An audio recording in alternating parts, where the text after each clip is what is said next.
Hey everybody, welcome back. Today we're taking another look at the thrift store HTPC. Why? Why are we taking another look at this? Because I've lost control of my life. Well, you guys friggin' love it. It's gotten more views and more comments than any of my other videos in such a short amount of time. I figured I'd go through the comments and well, take some of your suggestions and apply them to the HTPC. First and foremost is the addition of an SSD. That was said over and over and over again that we should put an SSD in here. And while you absolutely are not wrong, an SSD in here is going to wake it up. This isn't a PC that I'm worried about being super fast and snappy, but you know, we did put an i7 in it because why not? So you know what? Yeah, we're going to chuck this Samsung Evo 850 into it. It's only 120 gigs, but it'll be a great little boot drive, OS, and frequently used programs, like so Discord and stuff on it. And then of course the one terabyte drive that's in it, we'll leave that in there, and it'll be the storage drive for, you know, games, ROMs, movies, stuff like that. And then one lonely commenter said to put, well, he didn't say to put it in there, but he said his system, which was identical, he had a 1650 in it, GTX. So now I am going to have a 1650 GTX in it. And this is overkill like crazy. What's in there? I don't remember. I'll put it on the screen up here somewhere. Anyways, the AMD card that's in here has got more than enough power in there. It plays... I've been playing Nintendo 64 on this, you know, some ROMs and emulation, and this system does just fine in it. In fact, I bet you the Intel HD graphics on it would be more than sufficient, but it's always fun. It's always fun to go above and beyond, so we're going to throw this guy in there. Not 100% sure where we're going to put the SSD into it. I'm sure we'll find a place. I'm not a big fan of like sticky taping it somewhere, so maybe let's see if we can't find somewhere nice and permanent to mount it. So we'll just open her up. And why don't we start with the graphics card, GPU. Pull this thing out. There's not a lot of room for your finger. There we go. Look at it. Isn't it cute? You'll notice that the full-size bracket is on here. The person I bought this from didn't have the box and, you know, any of that other stuff with it. So I had to order a low-profile bracket for this, and it's not going to be here anytime soon because it's coming out of China. And I don't know when it will be here. So let's just go ahead and make sure this will fit. We'll take our bracket off and install it, and then, you know, when the new bracket comes in, I can just chuck it in there.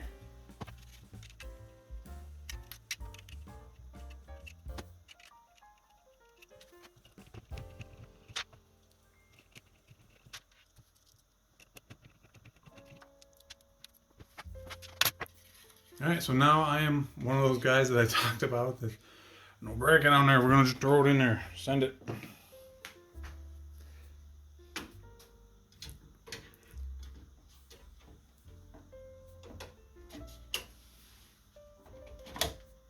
There we go.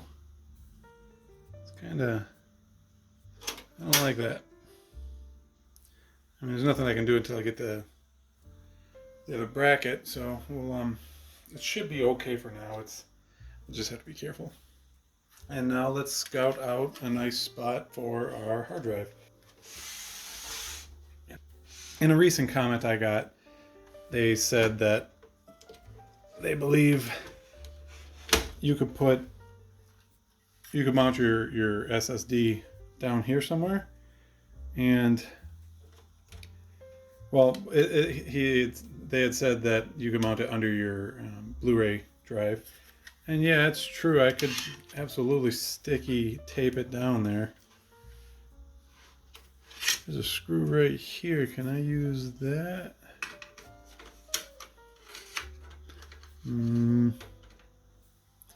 That's really... Yeah, I don't know if I can put it there. Sticks out way past the end of this CD-ROM. It's going to be very close to the power supply. And there really is no room under the power supply.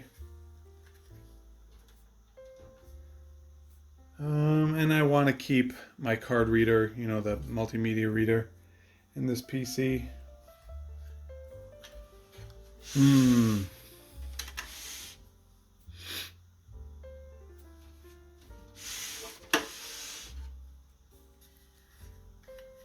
Well, I'm not really seeing anywhere I could put it and, like, you know, design up a bracket and mount it either. I mean, sometimes a double-sided tape is a necessary evil, and you know, it's tried and true. It's not going to go anywhere. It just seems so barbaric. After poking and prodding around a little bit, I figured out what I'm going to do. Since an SSD has no, you know, moving parts and stuff like that, we're just going to stick it in here and leave it be, and it'll kind of hold in place by itself. In the future, I may revisit this and build a... I actually was thinking I could do... Come here. I could do a rail along here with a screw hole in the middle. Screw it into this screw right here. But for now, we're doing...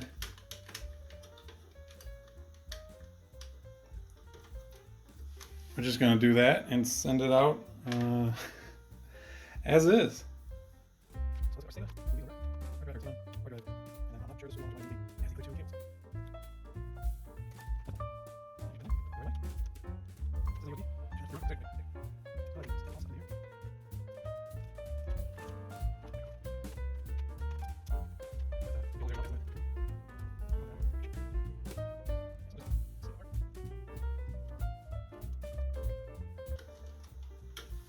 There you go. Just like it came from the factory. just like it. Maybe I will put some tape on there. I don't know. Back and forth, back and forth, back and forth. Anything gonna get pinched? Nope. That seemed all pretty... Yeah. Well, strong. Nothing's in the way. Mumble. Yeah, it seems all right. Let us commence setting it up. Now, I do want to test the amount of heat that this is going to put out, because really the only air, the air comes in through here over the CPU, and now we'll have hot air expelling in, getting sucked into our 1650 here, and then expelled out the back. So it's really going to be taking in hot air to begin with, so I hope it's going to be okay. Not going to be stressing it, of course, but you never know. And then we have, you know, the PSU is going to be expelling air, but really doesn't capture the air from here, so there's kind of poor airflow in this case. I hope it's not so poor that we have issues with heat.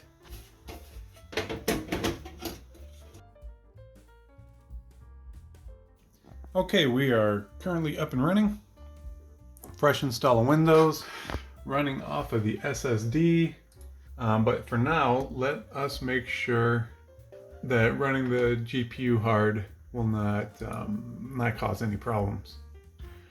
So we're idling at 36 degrees on the GPU, which is pretty good, and the CPU's idling around 30, which is also pretty good. And in the opening area, which is often the most demanding, we're getting like, 70, 72. This is way too much power for an HTPC. But let's let it cook for, I don't know, 20 minutes or so, and we'll see what that temperature is. It's been cooking for a little while. I don't think we even hit 10 minutes yet. And we've topped out at 84 degrees. It got here pretty quick, and it's just kind of been cruising along. It's probably, the drivers are probably downclocking the graphics and keeping it from going any higher than 84, because I haven't seen an 85 yet. And so this is probably okay. I don't like that temperature, but again, it's stuffed into this case, and we're not going to be pushing it this hard really at all. So let's see here. Max clocks, we hit 1920. Well, haven't detected a little higher. I should have checked to see what it was running at. So let's do that again. All right, we're back up to 83, 84, 82. And it looks like it downclocks itself to anywhere from like 16 to 1800 megahertz, which ain't great because it tops out at 1920, and I'd kind of like to see it stay closer to that. But in order to stay closer to that number there, we got to get that number a little bit lower. And I wonder if there's anything we can do to help out the airflow of this. Let's face it, it's a terrible little case. So I've got the case lid off of it, but even with the case lid off of it, we're still hitting temperatures pretty much the same. And I think it has to do a little bit with this fan RPM on the GPU, because it only goes about 1,000 higher than idle. So it's not moving a whole lot of air. We can try taking it apart and putting better thermal compound on there. That might help. I don't know how much better this is going to be than what's already on there. It could be better. It could be worse. It's probably better. Let it cool off all the way down to, idle temps 33. And yeah, the fans are a bit lower than I thought they were, roughly 2000 RPM. But they only really max out at 38, almost 4,000 RPM. They don't make a whole lot of noise, so I guess, that's a plus.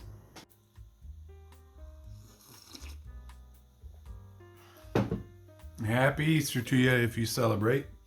So in an attempt to get this to run a little cooler, and I understand that this little guy is going to run hotter than normal, I want to try to get this to perform as best as it can, and lower temperatures will allow the clock rate to be higher.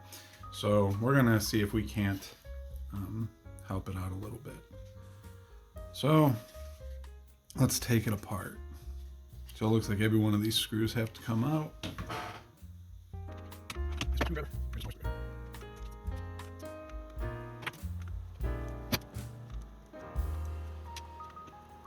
Ooh, what was that? No. Come on, buddy. There you go. The thermal paste looks fine. It looks still wet. So we're probably not going to get an improvement. We could modify the BIOS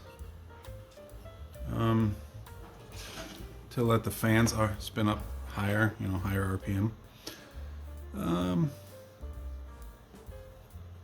Now we're this far in, let's go ahead and finish the job. Where's my scraper?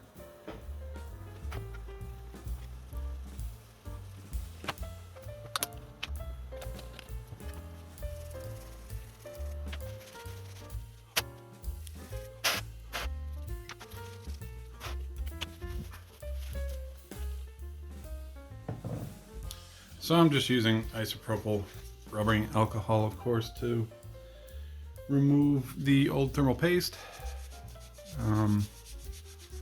Pretty standard procedure, really. There we go, good and clean. I got a little smudge up there, but that's not gonna hurt anything on the thermal pads.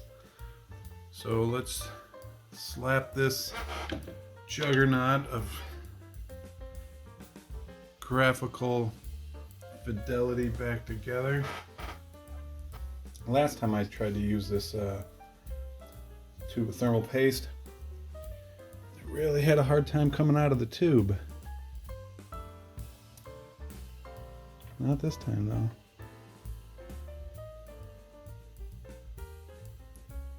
Clean. Break off.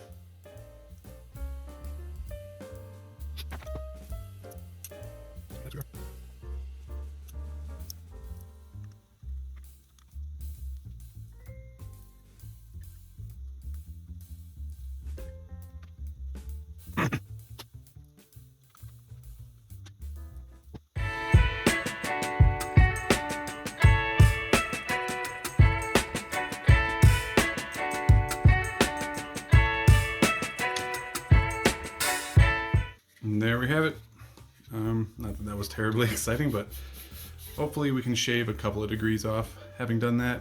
Hopefully that thermal paste was just kind of crappy.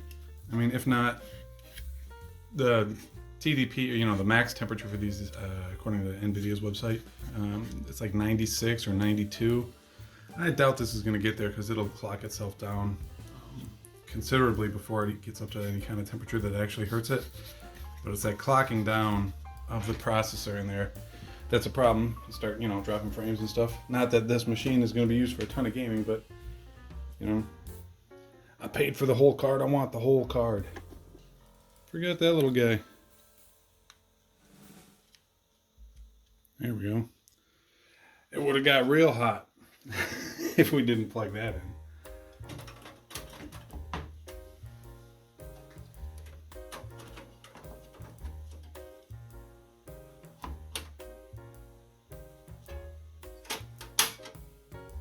So let us plug it in.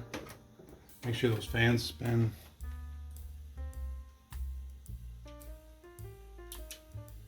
Yep. All right, we'll boot this up. I'll get us into heaven again and we'll warm this thing up.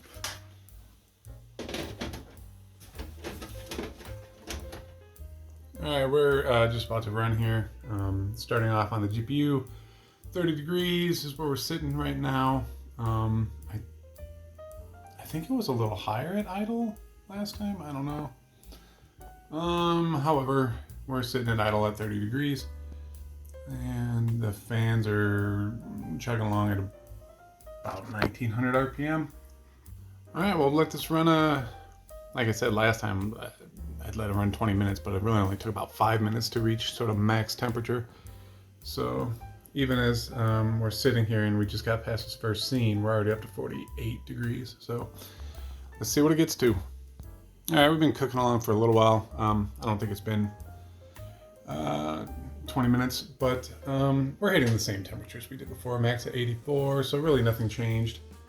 It was a good try, and like I said, these temperatures aren't super high, but I would like to see them lower. I like to see things, in the 70s, but I mean, we're not hurting anything other than a little bit of performance because we're sitting at about 1700 megahertz. We're losing roughly 300 megahertz of performance, which kind of sucks. After kind of poking and around in here and hemming and hawing, doing some thinking, really the only way to keep this thing cooler is more air through here and then more air out through here. There really isn't a place to mount any fans. I mean, I could probably put real tiny ones here and they'll make a ton of noise, and I don't really want that. And there's no solution for this. We're not going to replace these fans, and I'm not going to strap a fan to the front of this, remove the shroud and strap a bigger fan on there or something like that. That's kind of silly. But if we had a more powerful or more high performance fan, drawing air in and then sucking air out, maybe we can get this thing running a few degrees cooler. And yeah, as is, running at 80 some degrees under high load, which this won't do a whole lot of, but running a high load, and this computer being in my entertainment center, the temperature of this is no doubt going to be higher than it is sitting here open on my desk. So it is something I want to sort of tackle here and now. Unfortunately, I don't have replacement fans on hand, and being Easter, I can't really just go out and buy them right now. So we're going to leave it here. But the next time you see this, we will address some of these issues. We'll have the bracket to put on the GPU. We'll replace this with some sort of high pressure static fan, or did I say that right? High pressure static fan? Yeah, something like that. To force air in, and then we'll have a nicer fan to put inside of the power supply. Hopefully draw more air out. As it stands, I think this is, I looked it up last night. It's a pretty low RPM fan. It's like 1900 or something like that. And I'm sure we can get something that draws more air in at the same speed. So we'll leave it there. It's turning into a kind of a powerful little system. I mean, with a GTX 1650, a i7 3770, you know, Blu-ray player, SSD hard drive, and stuff like that. This thing is not a bad computer anymore. It's definitely not a boring office computer, that's for sure. So I hope you enjoyed this one. If you did, leave me a like. And if you like the channel overall, go ahead and hit that subscribe button. It helps a tremendous amount. And I'll see you in the next ones. Thank you very much for watching.